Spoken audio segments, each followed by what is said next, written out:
Major ডালিম, তুমি যত মিথ্যা কথাই বলো না কেন, কোনোদিনও বাংলার মাটিতে বঙ্গবন্ধুর ভালোবাসা কমাতে পারবে না।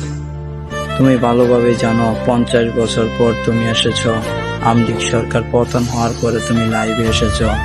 তুমি যত কিছুই করো না কেন, বাংলার মাটিতে তোমার ঠাঁই নেই।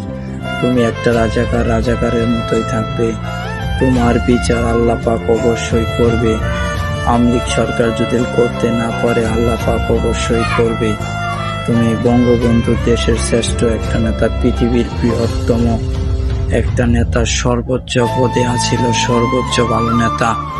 তাকে তুমি নির্মমভাবে পুরা ফ্যামিলি সহ হত্যা করেছ। তোমার বিচার এই বাংলার মাটিতে হবে, বাংলার মানুষ দেখবে ইনশাল্লাহ।